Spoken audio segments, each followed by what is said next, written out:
Good afternoon, class. Today is my lecture on determination of red cell indices. तो red cell indices क्या होता है इसके बारे में हम लोग आज देखते हैं, लेक्चर अपना स्टार्ट करते हैं।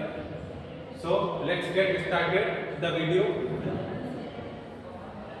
इसमें हम लोग क्या देखेंगे, पीसीबी के बारे में जानेंगे, पैक्ड सेल वॉल्यूम क्या होता है, मीन कॉर्पस्कुलर वॉल्यूम क्या होता है एमसीवी, और मीन कॉर्पस्कुलर हीमोग्लोबिन एमसीएच क्या होता है, mean corpuscular haemoglobin concentration HC क्या होता है, और कलर इंडेक्स क्या होता है सीआई।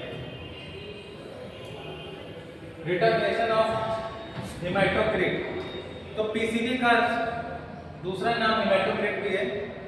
हेमाटोक्रिट और पीसीबी एक ही चीज है, पैक्ड सेल वॉल्यूम या हेमाटोक्रिट। आगे बढ़ते हैं, हेमाटोक्रिट या PCB. Haematocrit literally means blood separation. तो हमारे ब्लड में रेड सेल का सेपरेशन जो होता है वो कितना है, वो हम लोग पीसीबी में जानते हैं, haematocrit. It measures the percentage of volume of packed red cells. तो ब्लड में रेड सेल का मतलब आरबीसी का वॉल्यूम कितना है ये हमें पता चलता है हेमाटोक्रिट में। So it is also known as packed cell volume, इसीलिए इसे पैक्ड सेल वॉल्यूम भी कहते हैं। इसमें हम आरबीसी की क्वांटिटी जानते हैं कितना है ब्लड में, परसेंटेज। मेथड कौन कौन से अपनाए जाते हैं, पहला तो मैक्रो हेमाटोक्रिट मेथड, वेंट्रोप मेथड भी बोलते हैं इसे, और सेकंड माइक्रो हेमाटोक्रिट मेथड। एक मैक्रो हेमाटोक्रिट मेथड और दूसरा माइक्रो हेमाटोक्रिट मेथड। मैक्रो वाले को हम लोग वेंट्रोप मेथड भी बोलते हैं, ठीक है।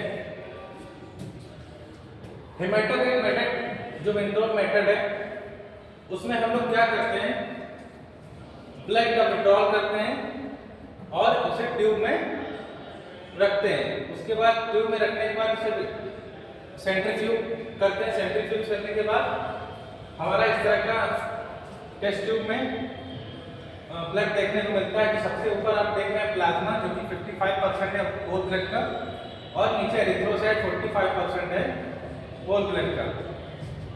तो हेमाटोक्रिट हमारा यही होता है आरबीसी का सेडिमेंटेशन।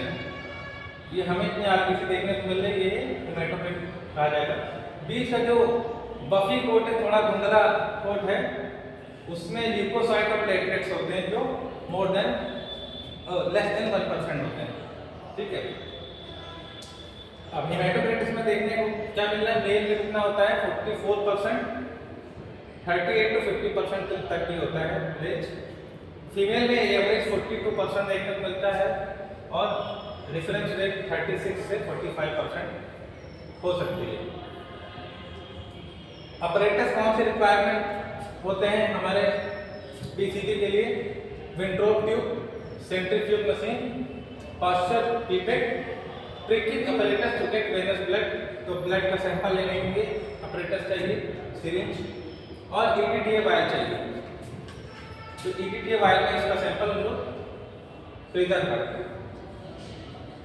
वेंट्रोप ट्यूब क्या होती है, Wintrobe tube 110 mm long narrow thick wall tube with 3 mm internal bore एक ट्यूब होती है। वेंट्रोप ट्यूब क्या होती है, 110 mm लॉन्ग होती है, 110 mm लॉन्ग ट्यूब होती है जिसमें एक नैरो इंटरनल बोर होता है। उसकी जो बोर की थिकनेस होती है वो 3 mm होती है, और थिक वॉल ट्यूब होती है, मोटे कांच की ग्लास होती है, मोटे कांच से बनी हुई ये वेंट्रोप ट्यूब होती है जिसकी लंबाई 110 mm और अंदर का जो बोर है उसकी थिकनेस 3 mm होती है।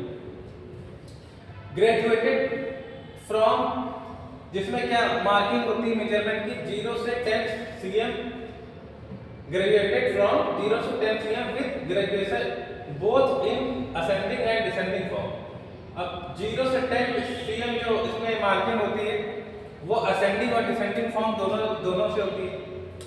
असेंडिंग में क्या है, 0 से स्टार्ट होती है और 10 तक, और डिसेंडिंग में 10 से स्टार्ट होती है 0 तक। The scale with the marking from 0 to 10 from above downward. तो ऊपर से नीचे की तरफ 0 से 10 जो मार्किंग होती है वो किस में यूज होती है, उससे क्या पता चलता है, ESR की डिटरमिनेशन में यूज होती है। तो 0 से 10 की मार्किंग है, ठीक है, डिसेंडिंग फॉर्म में 0 से 10 घट असेंडिंग फॉर्म में, ठीक है।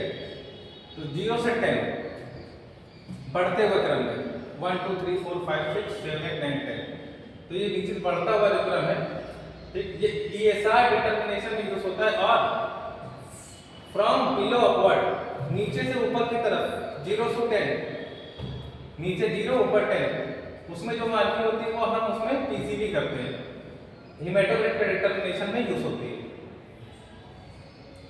ये जो पिक्चर है ये वेंट्रोप ट्यूब का पिक्चर है, जिसमें आप देख रहे हैं 0 से लेके 0 1 2 3 से लेके 10 cm तक इसमें मार्किंग है। और अगर इस ट्यूब के दूसरी तरफ हम लोग देखेंगे, आइदर साइड, दूसरी तरफ क्या होगा, 0 1 2 3, तो यहाँ पर आप देख रहे हैं असेंडिंग फॉर्म में और वहाँ ऊपर डिसेंडिंग फॉर्म में, या बढ़ते हुए क्रम में नंबरिंग दी है, मेजरमेंट दिया ग्रेजुएटेड ट्यूब में। और सेकेंड पिक्चर में 0 to 10 डिसेंडिंग फॉर्म में, ठीक है। तो वो ESR में यूज होती है 0 to 10, और नीचे से 0 से ऊपर 10 ये असेंडिंग फॉर्म जो है, इसमें हमारी हेमेटोक्रिट में यूज होती है। प्रोसीजर क्या होता है PCV का, under aseptic condition get a venous blood sample. Aseptic condition का मतलब हमारा ब्लड असेप्टिक तरीके से कलेक्ट किया जाए, जिसमें कोई कंटामिनेशन ना हो, ठीक है। तो स्टेराइल सिरिंज से सैंपल हम लोग को वेनस ब्लड का सैंपल लेना होता है। Carefully mix the blood sample in EDTA by repeated inversion. तो ब्लड का सैंपल हम लोग लेने के बाद EDTA वायल में उसको प्रिजर्व करते हैं और बार बार उसे इन्वर्ट करते हैं अच्छे से, ताकि EDTA में जो प्रिजर्वेटिव, EDTA वायल में जो प्रिजर्वेटिव मिले हुए हैं वो अच्छे से ब्लड में मिक्स हो जाए सैंपल में। Fill the Wintrobe tube with the help of Pasteur pipette to the 10 cm mark. तो पास्चर पिपेट से 10 cm मार्क तक हम लोग वेंट्रोप ट्यूब में फिल कर लेंगे ब्लड को, जो कि 100% शो करता है। ट्यूब को पूरी फिल कर लेंगे 10 तक मार्किंग तक। Place the Wintrobe tube in the centrifuge machine and other Wintrobe tube fill with water on the opposite side so that as to balance it. तो हमारे सेंट्रीफ्यूगल मशीन में हम लोग इस सैंपल को लगाएंगे वेंट्रोप ट्यूब को, और एक सेकेंड वेंट्रोप ट्यूब हम लोग उसमें वाटर फिल कर लेंगे और उसको एक दूसरे के सामने अपोजिट डायरेक्शन में लगाएंगे सेंट्रीफ्यूगल मशीन में। ऐसा इसलिए करेंगे जिससे कि बैलेंस बना रहे। जब वो रोटेट होगी, जब मशीन में सेंट्रीफ्यूग होगा तो बैलेंस बना रहे ट्यूब का। Turn the centrifuge on to the slow speed and then gradually increase the speed. तो स्टार्टिंग में हमें शुरुआत करनी है स्लो स्पीड से, उसके बाद स्पीड हमें बढ़ानी है बाद में, ठीक है। सेंट्रीफ्यूग करते समय इन बातों का ध्यान रखना है। पहली चीज की एक अपोजिट डायरेक्शन में वाटर से फिर वेंट्रोप ट्यूब लगाएंगे ताकि बैलेंस बना रहे, और दूसरी चीज ये है कि पहले स्लो स्पीड में हम लोग उसे सेंट्रीफ्यूग करेंगे, बाद में स्पीड बढ़ाएंगे। तो ये प्रोसीजर था। आप देखिए पिक्चर में ऐसा दिख रहा है कि सेंट्रीफ्यूगल मशीन है, इसमें एक तरफ सैंपल लगा हुआ है हमारा ब्लड का सैंपल, उसके अपोजिट डायरेक्शन में हमने एक एक्स्ट्रा वाटर फिल्ड वेंट्रोप ट्यूब लगा रखी है, जिससे जब ये रोटेट हो तो बैलेंस बना रहे। Centrifuge for 30 minutes at 3000 RPM। 3000 RPM पे हमें सेंट्रीफ्यूग करना है 30 मिनट के लिए, आधे घंटे के लिए। After 30 minutes stop the centrifuge machine. आधे घंटे के बाद मशीन बंद कर देनी है। Take out the Wintrobe tube and note the reading directly of the graduation. Wintrobe tube को लेना है और उसकी रीडिंग हमें डायरेक्टली नोट करनी है ग्रेजुएशन ट्यूब में। ऑब्जर्वेशन में हम लोग क्या देखेंगे, यही सेम पिक्चर। सेंट्रीफ्यूज करने के बाद हमें ऐसा पिक्चर दिखेगा, ठीक। ये चीज देखने को मिलेगी, ऊपर प्लाज्मा आ जाएगा, नीचे ब्लड सेल्स आ जाएंगे। तो सबसे नीचे जो होगा वो आरबीसी या हमारे एरिथ्रोसाइट्स आएंगे। इसकी रीडिंग आपको पता है, मेल में 44% होना चाहिए और फीमेल में 42%। जैसे यहाँ पर आप देख रहे हैं 45%, ठीक है। तो ये एवरेज है 45, 38 से 50% के बीच में रहना चाहिए मेल में, 36 से 45 के बीच में, ठीक है। ये ऑब्जर्वेशन रहेगा हमारा। अब एमसीवी के बारे में जान लेते हैं। मीन कॉर्पस्कुलर वॉल्यूम क्या होता है? एवरेज और mean volume of single red blood sales expressed in cubic millimetre. तो एक एवरेज आरबीसी का वॉल्यूम जो है 1 क्यूबिक एमएम में कितना होता है, यह हमें पता चलता है एमसीवी में। एवरेज और मीन का मतलब ही एवरेज होता है। तो average volume of single red blood cell, केवल रेड ब्लड सेल का कितना वॉल्यूम होता है 1 क्यूबिक एमएल में, यह हमें पता चलता है, इसे एमसीवी बोलते हैं। एमसीवी कैलकुलेट कैसे करते हैं? अब एमसीवी कैलकुलेट का फार्मूला है PCB into 10 divided by RBC count.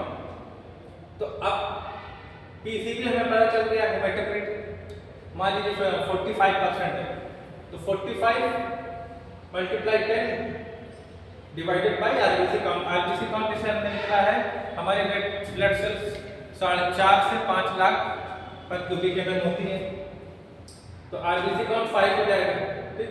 तो हमारा रिजल्ट नॉर्मल रेंज इस फार्मूले से आ जाएगी 74 to 95 म्यू एम क्यूब, ठीक।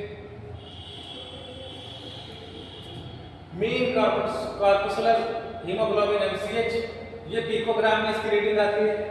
एवरेज हीमोग्लोबिन कंटेंट, तो इसमें क्या होता है, एमसीएच में क्या होता है, एवरेज हीमोग्लोबिन कंटेंट, ब्लड में हीमोग्लोबिन की वेट कितना है, वेट ऑफ एचबी, हीमोग्लोबिन का वजन कितना, वेट कितना, in a single red blood cell in picogram.